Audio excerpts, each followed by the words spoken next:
Hi, this is Scott Bogren, Communications Director for the Community Transportation Association of America. And as another edition of the magazine gets ready to go out, we are trying to talk with some of my colleagues here at CTA who work on various aspects in the transit field that we think have an important connection to the theme of this edition, which is innovative leadership. And part of what we're kind of talking about throughout the edition, kind of a thread woven throughout, is issues like safety, frontline staff, customer service, and all of those, interestingly enough, come into play in the Community Transportation Rodeo, which is our national bus drivers competition held at our expo every year. And Kelly Shawn is our rodeo director, and also does a lot of work in the field in terms of technical assistance. And we won't really be speaking about that today, but we're going to focus on his work with the rodeo. So I start off with Kelly. Just tell us a little bit about kind of the history of the rodeo, how it got started, and kind of the position it takes at Expo every year. Well, the National Community Transportation Rodeo has been around for about 24 years. Started back in 1990, 1989 era, which was run by two staffers, of which you were one of them, I recall. True enough. And started with 2 vans and about 20 drivers doing a competition, 2 15-passenger vans. But it has since evolved into a national safety event. Each year, contestants from around the country, including Hawaii, including Alaska, and also our friends from Canada, have attended this event. We have reached as high as 106 participants, that's drivers. And then we usually average about 100 judges as well, representing rural, small urban, and tribal organizations around the country. So it's really evolved. We've also got a national steering committee that helps plan the event every year, made up of about 14 transit professionals from across the country. So we try to identify what we can do to improve on it each year. So each year it's a little bit different, but it's always better each year. What is in the rodeo? I mean, if you're a driver, what do you do when you compete in the rodeo, our rodeo? Our rodeo is made up of 4 components. There's a written test, there's the driving test on the course, which is made up of 10 different problem areas. And then there's pre-trip inspection, where drivers go and do a pre-trip inspection of the vehicle, highlighting any deficiencies that we have set up or planted on the vehicle. And then there's the wheelchair loading and securement, which is that part of the event focuses on working with people with disabilities who are wheelchair users or mobility device users, and how the driver interacts with them to secure them properly and load them and unload them on the vehicle. So all 4 areas really enhance what the rodeo is about as far as a safety event. It covers everything from the pre-trip follows preventive maintenance, the wheelchair securement, and customer service, and then the driving, defensive driving, use of mirrors and things like that. And then the written test is kind of a accumulation of all the different areas in a written format. I noticed you've mentioned safety a couple times, and in an earlier video that will also be a part of this edition that we talked with Len and Stephanie about some of the safety training. But how do you think the rodeo is a component of our organization's kind of commitment to safety? Well, I think our organization has always stressed that we like to think of ourselves as having the safest drivers in the country. We transport the urban commuter all the way to the specialized types of services out in rural areas.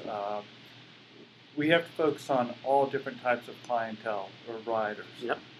Whether they have limited proficiency, English proficiency, whether they have a disability, whether they have some kind of a cognitive disability. All these different types of riders that our drivers expose themselves to, and they've got to be able to work with each type of rider and ensure their safety from point A to point B. And I think safety, the rodeo has a lot of these components involved in it, and it kind of highlights another another thing the rodeo does is it highlights the accomplishments of our frontline employees out there every day, working with passengers that might need more assistance than others, and just being community leaders. Transit's always a community partner, and this gives a chance for transit systems and drivers to highlight what they do on a day-to-day basis. Well, it's so important, and I think one of the reasons why we always get so many volunteers to come out and help out with the rodeo, and most of them are managers or advocates for transit. I think they all show up because it's a chance to give back to the drivers a little bit and show how much we respect and admire the work they do, and understand how difficult and challenging it is. And along those lines, talk a little bit about this year's rodeo. Where is it? And is there anything new that's going to be happening in this year's rodeo? Yeah, we've got a couple of changes this year from last year's format. We're going to be adding a new division. Okay. Traditionally, we've had two divisions. One being the small bus or cutaway or body on chassis division, and the other division being the 15-passenger van. We're adding a third division, which will be the minivan category. Okay. As transit systems look to evolve their systems and become more cost effective, they're using smaller vehicles, especially in rural areas where gas mileage is a big cost component. So we wanted to focus on that and bring that into our competition. So that'll be a new change. We're also going to be looking at a safety event within our safety event, which is going to focus on distracted driving. This is something that we've kind of had in the works for a few years as it's become more of an issue for not only our drivers, but as well as other people out on the road. So there's going to be something that is geared towards distracted driving, a presentation that I think will be very exciting. How can I know that some states have like their state rodeo winner automatically goes to this national competition, but kind of a two-part question. How can somebody who's watching this, who may be in the southwest part of the country or wants to see one of their drivers compete, how do they go about doing that? And do you have to be a state champion in order to compete in the national championship? No. Okay. At one point, as the event was getting so huge, we talked about adding in some kind of a prerequisite like winning your state or local rodeo. But no, you can, if your transit system's willing to send you to compete in this national event, then by all means, you're welcome. There is no requirement to win a state competition. Okay. It's open to everyone, and you can register online at our cta.org/expo. All the rodeo information is there for you, and the rodeo registration as well. And one other aspect of rodeo work, you've kind of managed and led a dozen of these probably now. Do you help states at times set up state rodeos or communities that maybe haven't done this before, that have just been lacking that person who knows how to get it all started? Do you help people with that? Yeah, we do. We'll assist in whatever capacity they need help with. Just last year, we assisted the state of Vermont, who brought rodeos back after a long duration of not having them.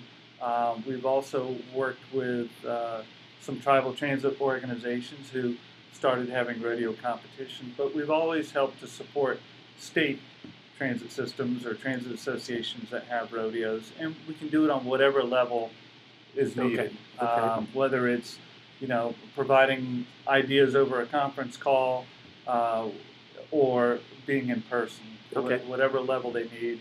In fact, Alaska is recently looking to get back into the rodeo game as well. So, good. Well, that's good. Whatever we can do to encourage states associations, regional associations to continue to push this important event, we're willing to help. Well, thanks a lot, Kelly, for joining us today. And I think you're hearing things repeated here: frontline staff, safety, distracted driving issues. There's a lot that goes into the rodeo, and I know the CTA views it as a place to really honor and and show the very best of transit drivers around the country. It's easy to get in touch with Kelly. Kelly Shawn is shawn@ctaa.org. You can shoot Kelly an email, talk to him about rodeo issues or anything else you'd like to. And I would just like to thank you for taking the time to take in this video. And I hope you can look at some of the other videos that are part of this edition of the magazine, and that it all kind of comes together for you as a reader the way we think it's coming together for us as putting this magazine together. There's a lot of great stories and great ideas in this edition of the magazine, and thanks for taking the time to be a part of it. Thanks, Kelly. You bet.